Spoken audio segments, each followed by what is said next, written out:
Let me start from a personal story. It's not my personal story, but it concerns me as well. And I'll come back to the story at the end. At the beginning of the 1950s, my PhD supervisor was a doctoral candidate at the law school in Ukraine, in the USSR, where he was preparing to defend his doctoral dissertation on Soviet law. His work, Soviet legislation, treated purely legal issues like the nature of Soviet laws, the correlation between law and legislation, the hierarchy of legal acts in the Soviet Union, and so on. Just as his department recommended him his dissertation to be defended before a special counsel, Joseph Stalin's newest article, Marxism and Problems of Linguistics, Stalin was very good in linguistics, had come out. Even though Stalin's article was about issues that were quite remote from Soviet legislation, preparation for the defense was immediately stopped, and the dissertation was returned to the author to take into account the conclusions of the article. This had nothing to do with the quality of dissertation or the outstanding scientific significance and fruitfulness of Stalin's work. The research could not just be considered completed if there were no quotes from either the most recent articles or books of the Soviet chief or from Marx's, Engels, and Lenin's works, and all of which were used as the final argument in debates, the truth that needed no elaboration. When I heard the story 10 or 12 years ago, I thought that it was a caricature on how medieval theologian had cited the Bible and the Church Fathers. Actually, all Soviet works on the theory of Soviet law, on constitutional law, it was called state law in the Soviet Union, which is also very interesting, or administrative law can be compared, as Samuel Schumann wrote, with theological exegesis because of methodological features of these works, such as compulsory quotes of canonical texts of Marxism-Leninism, which have a lot of contradictions that were ignored or interpreted in a scholastic manner, class struggle and its associated theoretical frames that were considered the only scientific and objective approach to law, the opposition of socialist and bourgeois law, and or else. One could detect the same religious connotations in Soviet legal texts, namely in constitutional acts. The USSR Constitution of the 1924 opens with almost apocalyptic imagery. The world has been broken into two camps, a socialistic kingdom of good where peace, freedom and equality reign supreme, and a capitalistic hell where inequality, slavery, pogroms and chauvinism rule. In the Kiev Constitution of the Ukrainian Socialistic Republic, an individual's duty to work is supported with an almost direct quote from St. Paul, he who does not work, neither shall eat. My argument is that legal system of the Soviet Union, which had been born fully emancipated from traditional religion, developed under the influence of a distinctly Soviet interpretation of communism that amounted to a political or secular religion. The concept of political religion is suitable, I think, intellectual tool for studying certain aspects of Soviet law because it more fully unpacks the concepts and principles of Soviet law than traditional analytical approaches where Soviet law is described simply as a legal system within a totalitarian political order and therefore as secular and free from religious influence. Of course, this does not mean that Soviet law or totalitarian law in general cannot be considered according to the usual dichotomy law arbitrariness, as it was done by many authors as Gustav Radbruch, Herbert Hart, Harold Berman, Dennis Lloyd, and many of them with different conclusions.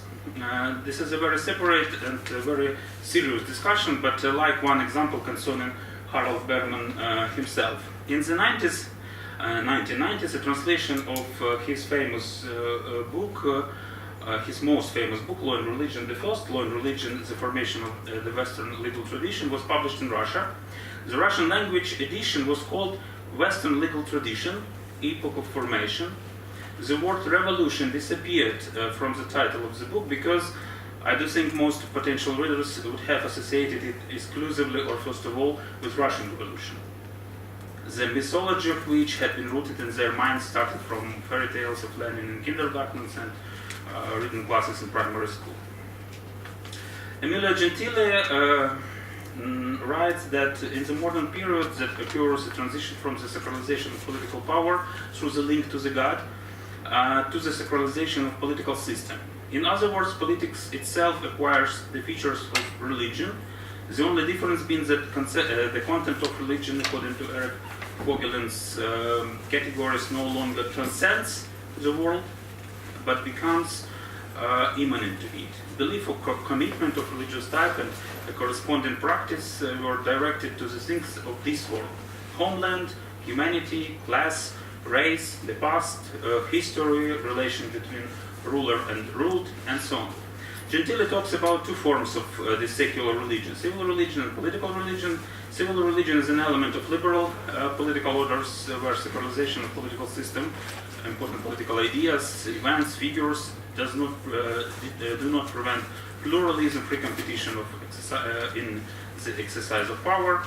Political religion is the sacralization of a political system founded on unchallengeable monopoly of power, ideological monism, and the obligatory and unconditional subordination of the individual and the collectivity to its code of commandment.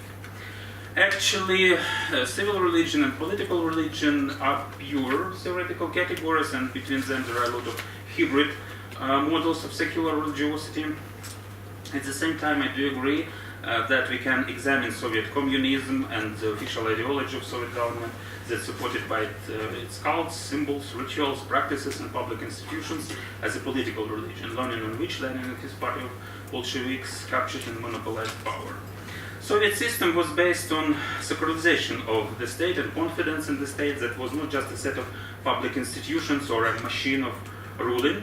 According to Marx and Lenin's interpretation, the state played almost a messianic role in transferring people to a communist, classless, and governmentless society. This teaching is less reminiscent of a scientific theory than of prophecy or prophetic religion, as Karl Popper called it. The religion of the last, who shall become the first, religion of the state of God on the earth. This is worth dwelling on because such an interpretation of class struggle takes matters beyond the limits of politics and economics. The liberation of the proletariat, along with the whole humanity, becomes a question of the battle of good and evil, of righting injustice from this world, and not simply a response to political obstructions or an unjust distribution of economic resources. Thus, Soviet state was totally emancipated from religion and strongly oppressed it. God eclipsed the power of the state in monopolizing, monopolizing social society, and religion was an ideological contender and an objective political enemy, as Hannah Arendt wrote of the totalitarian system. What does it mean for law and legal system? Surely it must be emphasized that Soviet law was not an object of faith and something that Soviet people treated as their religion. And by the way, this is an important distinction from liberal legal systems with their confidence and emotional acceptance of some moral and legal values, as for example human rights. This confidence is palpable in the American Declaration of Independence when it refers to the self-evident truth of inalienable rights. You may remember the word inalienable from our first speech today. Or the Treaty of European Union, as it was inspired by universal value of the inalienable. Yeah. Okay. Right on time. Do you hear me? Huh? Right on time. Okay. This almost eschatological narrative of the history of human rights, from the darkness of rightlessness to light, equal rights equal rights for all. However, sacralization of politics and state itself leads to a very specific understanding of law, a kind of theology of Soviet law based on Marxist framework. No matter scholars believe or not, in late Soviet Union rather not, but as I said, they were obliged to think law in Marxist framework and wrote about Marx's and Lenin's ideas about death of law after reaching communism, economic nature of law, the role of the state and legal system in a favorable for the state light. I pay attention to 3 points here. More points can be found in the paper on the website, in the draft. Firstly, Marxism, Leninism consider law to be a part of superstructure about the economic base. That is about the relationship of production and exchange. The economically dominant class strengthens its dominance over other classes by way of political and legal institutions. Thus, the state must change economic system and can use legal form in any way it wants. Because political aims are more important than any legal principles or rules. And in this sense, law serves as a means that helps the state to destroy the previous social system. This is actually the Pandora's box for every legal system, because as Paul Ricoeur wrote, once it assumes that these spheres, such law, politics, religion, and so on, have no autonomy, then the Stalinist state is possible. The argument is that since the economic basis is sound and since all these spheres are mere reflexes, shadows, or echoes, then we are allowed to manipulate the later spheres in order to improve the economic basis. And as applied to law, this is even not Stalinist but Leninist state, because elements of politicization of law and legal procedures followed the Soviet state from the very beginning. Surely one can remember Stalin's show trials, but show trials when a judge, prosecutor, defender, and convicted person knew the judgment from the very beginning of this trial was a feature of every Soviet epoch. It does not mean that the state acts arbitrarily all the time. It means that there is no legal principle or value that limited state systematically in all situations, because this is not just a matter of politics. This is a matter of better world. Soviet law could protect individuals against the state only when the state allowed it. For example, an employee dismissed unfairly could be reinstated after filing a lawsuit, yet an employee fired for a political joke or a student dismissed from university for involvement with the dissident movement had no chance of an effective remedy regardless of the formal reasons of dismissal. Secondly, because of this messianic role of the state and politicization of law as its consequence, it's hard to describe the nature of Soviet law in the usual language of philosophy of law. It is neither natural law nor legal positivism philosophy. Its main ideas are that law, the first, is given by the state, and this is the feature of legal positivism, though positivistic philosophy could hardly be reduced only to this feature. And the second, law expresses the will of ruling class, and the ruling class and its will is an external criterion to the legal system or political system, which lets us consider this approach as rather natural law, for example, as Hans Kelsen did in his book on communist theory of law. But the will is exclusively expressed by the state at the same time. No one else is able to do it, and this is the way to argue the core principle of Soviet law, the so-called socialistic legality, that is strict observance of legal rules by all persons and entities except the state itself, which due to its political aims and with reference to the will of people is able to deviate from these rules, ignoring or arbitrarily changing them. Actually, this theory copied, or better to say, travestied a scheme of religious justification of law. The state acts as an oracle of class will and at the same time as exclusive maker of law as almighty legal God. This God makes his covenant in biblical language with chosen Soviet people, the only people that has jumped to a new socialistic grade of social development, and requires obedience to its commandments in order to transition to communism. This communist aim, rather than any legal construction or principle, commands the mutual loyalty of the state and people, just as mutual loyalty of the Nazi state and the people is founded on, according to Carl Schmitt, ethnical identity. I mean his works of Nazi people, but not some legal issues. And it was a kind of inversion of St. Paul's pronouncement about all authorities being established by God, because if the state is an element of God-established world, it is limited by God and by the order he established. But if the state replaced the God, or in its role through this role in reaching a new brave world, there are no legal restrictions for political will or political power. And the third point, that Soviet law pretended to be unique in this conception. The epoch of socialism has its own socialistic law as a part of preliminary stage of communism.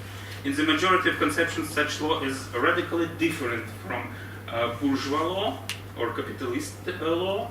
Politically, this idea of uniqueness is very important. It helped to criticize bourgeois law and rejected any critics of Soviet legal system, because on every question about human rights, Soviets were able to answer that there is no human rights in Western countries at all, because their legal systems are still a weapon of class dominance of capitalists. In bourgeois law, there is no, nor could be there, guarantees of real freedom, real human rights, real justice. Instead, there are only legal norms, procedures, and institutions through which the capitalists ensure their political dominance.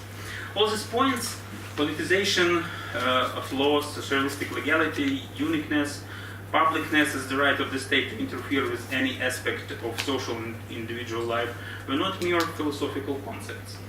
I'm lack of time, but in the last paragraph of the draft, I tried to show how this concept and principles influence other elements of legal system. Positive law, legal relations, application of law, legal profession, and so on. In conclusion, I'd like to come back to the story at the beginning and say that the secular religiosity of Soviet law and this idea of political religion can be useful too for studying post-Soviet legal systems. And that is why this is important for me, because I'm a post-Soviet lawyer. The liberal values to which these political orders oriented themselves in 1990s became a kind of legal cargo cult, an imitation of their original. As a consequence, these values were either discarded, as in Russia or in Central Asia, or they served and continue to serve as a harmless icon. This is Lenin's statement against critics of Marx, that they change Marx to harmless icon, as a harmless icon to legislators and judges in Ukraine. Politicization of law is still a reality of most post-Soviet states. Thus, these countries can say farewell to Soviet law as a legal arms of the state only when post-Soviet societies can accept law as a source of systematic limitation of state power, but not its strengthening. And after that, Soviet political religion will be or would be a thing of the past. Thank you.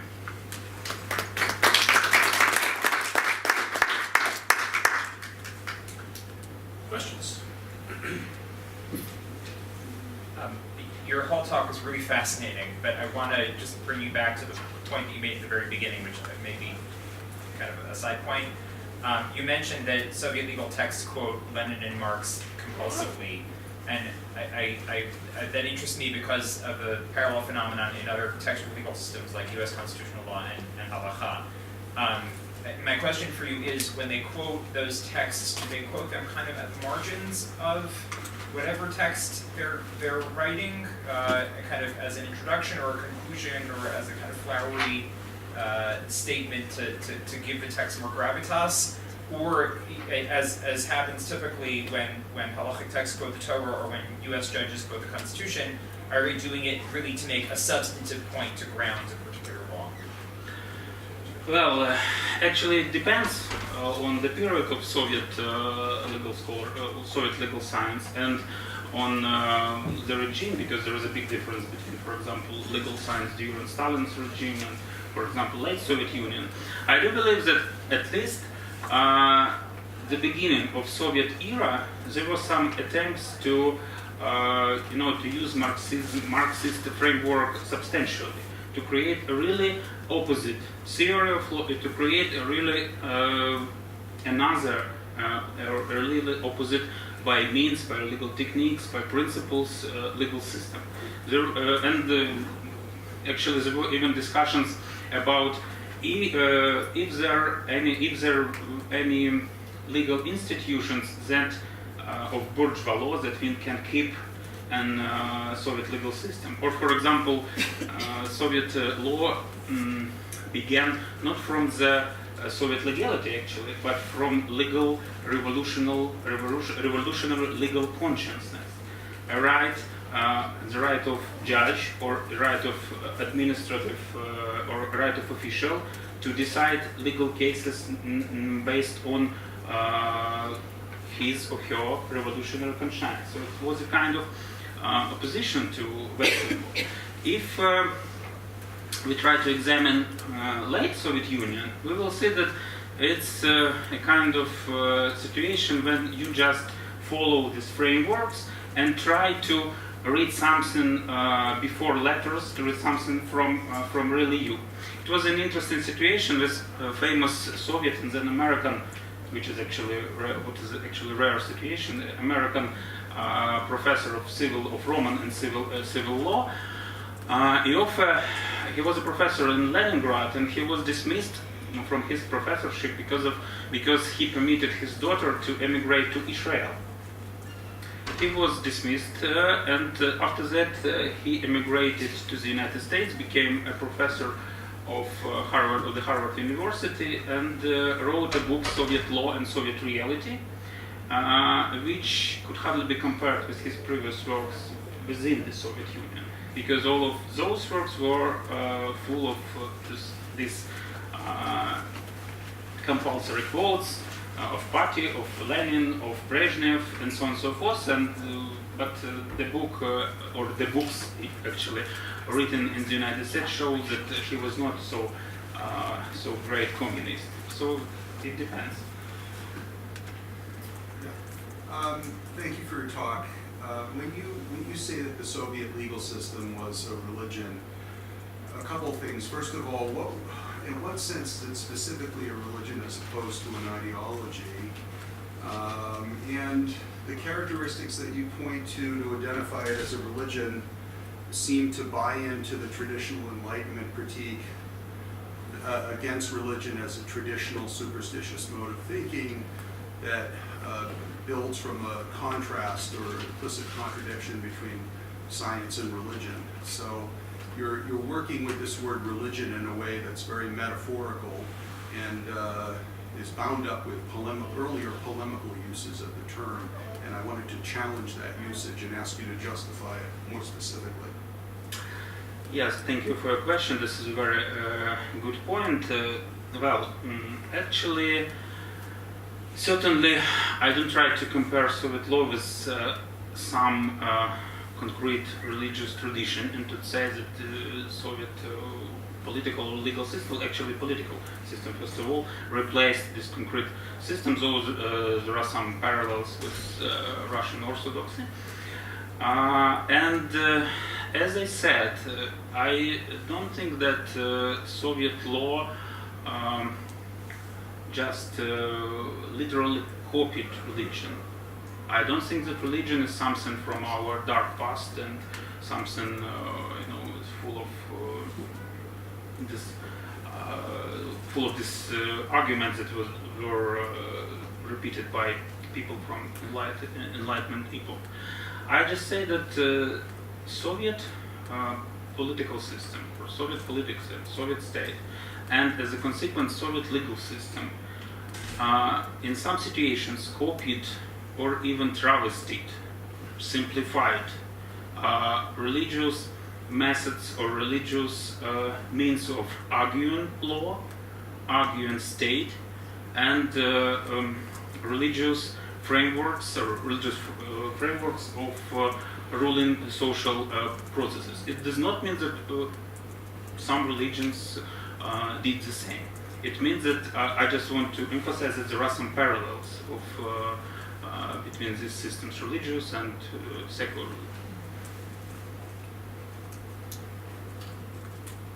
Any other questions? I'd like to know, in terms of the indications for complying to the Marxist-Leninist ideology, how much room was given to the wisdom of those two? Like, for example, we know when we talk about a religious source of authority, that one of the reasons to comply, besides revelation from God, is the great wisdom of the rabbis, for example. So I would like to see if there are any parallels when they talk about the wisdom of the two, Lenin and Marx. Maybe if I can follow up the question and just to extend it. So in religious thinking, the tension between the wisdom and the will of the divinity. So one option is giving the God's honor because of his will, and the other because of his wisdom. So in what sense you're speaking here about the religiosity of the Soviet code? Well, as I said, I think it depends, because at least at the end of 19th century, the beginning of 20th century, a lot of people followed the Communist Manifesto, being sure that it's really, right way of social development.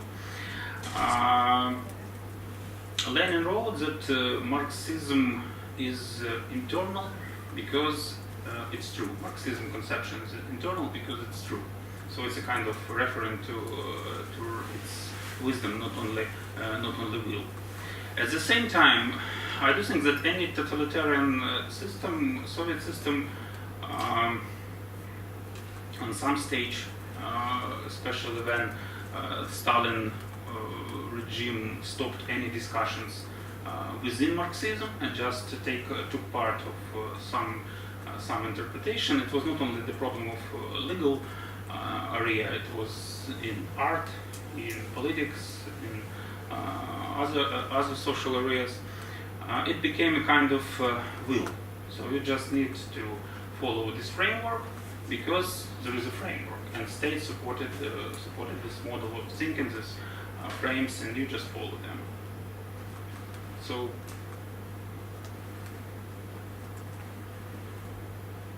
We have time perhaps for one more quick question if anybody has a final remark.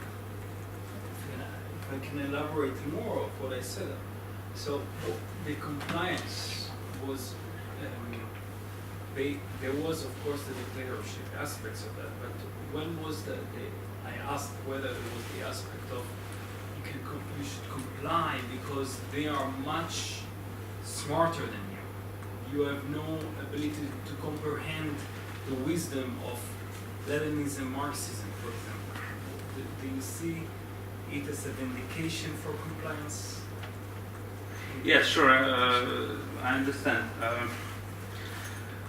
The most famous Lenin's theoretical works, State and Revolution, begins with the statement that all other, except his all other interpretations for Marxism are wrong, because those people, for example, Kautsky or any other version of Marxism, social democratic, religious, and so on, all other people are just are not able to understand real Marx. And Lenin, who knows this real Marxism, will show us what Marx wrote. Actually, what he really wrote, what he really tried to say. And after that, there is a big talk about revolution, about state after revolution, that state would not wither away, or law would not wither away after revolution, but in some time, and so on and so forth. So yes, there are some discussions of this kind. But at the same time, as I said, at the top point of totalitarian regime, yes, it was a kind of will, because people were not ready to discuss what really, perhaps Lenin was wrong, or perhaps some other, because Stalin's interpretation was wrong, and so on and so on. Something like that. Can I just have one more comment? It's from what Dmytro was saying, it sounds like Marx and Lenin become canonical texts, and you have canonical texts. Or as George Gins, Russian and an American professor of law, called them apostles of Marxism. First of all, that's one of the features of a religion, that you have a canonical text that you don't challenge and don't need to justify. Yes, this is just like last argument in any discussion.